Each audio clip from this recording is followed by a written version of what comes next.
Welcome to a new series on the subject of 5-minute Photoshop. First thing to do is to load an image, which I have already done. And what we're now going to do is we're going to rename the background. I like to call it Master. So with that called Master, what I'd like to do now is we're going to convert to black and white, but we are going to convert to black and white using a method of calculations which creates a new channel. Well, let me explain channels. If you look at your layers, you'll find that channels and paths are attached to it. And if we just click on the channels, you'll see at the very top there's RGB, which is red, green, blue, and then there is the individual channels that make up this amalgamated RGB, which is red, green, and blue. What we're actually going to do here is we're going to add an alpha 1 channel, which is going to be our black and white conversion. Now, to do that, just go back to the layers. We're going to go up to image, and we're going to come down to calculations. Now, if we click on calculations, we're going to actually see the name of the file, which is the source file. On source 1 and source 2 will be exactly the same. And what we're going to do is we're going to look at the colors that are in channel 1 and 2. And we're going to choose the green channel. And we're going to choose the blue channel for channel 2.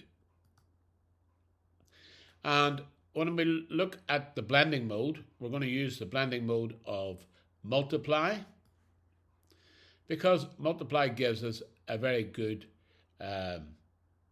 defined black and white, plenty of tone.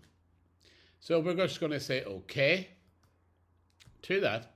And if we move across to our channels, we'll now find that we have got an alpha 1 channel aboard. What we want to do with the alpha 1 channel selected, I'm using a Mac, so I'm going to go through the Mac, but what I will do is I will overlay on the screen the instructions for both PC and Mac. So let's follow it on a Mac, and you'll find that the instructions will be posted on the screen for using a PC. What we're going to do is holding down the Command key and pressing A at the same time, whilst the alpha 1 channel is selected, then let it go, and then put the Command key down again, holding the Command key down, and press C. Now if we move across to layers, we want to create a new layer, and by pressing the plus sign, we will create a new blank layer. And into this new blank layer, we're going to paste the contents that we've just copied.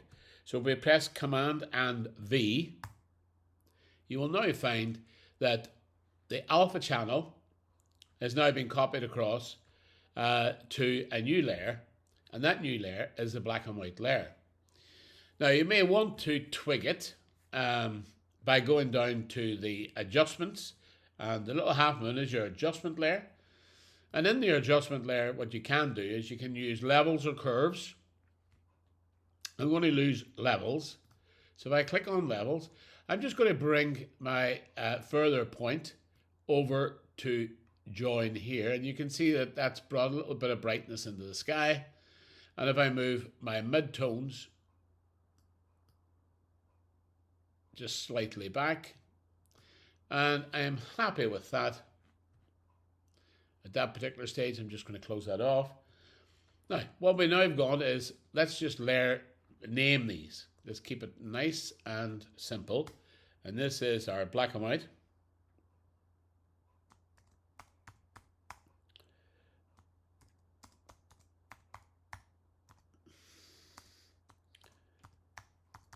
And this one here is, I'm just going to put A, D, G adjustments. And that's our adjustments and it's a levels, adjustment levels. And effectively, what we've now got is we've got it complete. I'm going to flatten this image.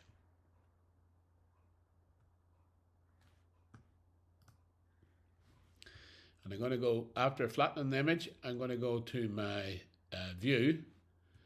I'm going to look at my screen mode and a full screen mode, and I'm going to just blow my image up. And as you can see, we have got a good tonal black and white. And what we can do with this now is we can send this image out to Camera Raw and just check the black points and the white points. And to do that, we go up to our filter, send the image to Camera Raw.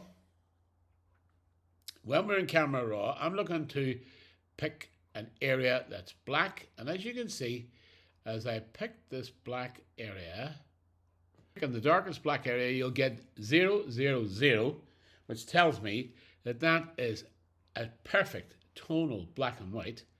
And if I move over now to pick in a white tone off this building, you'll get 255 across the board.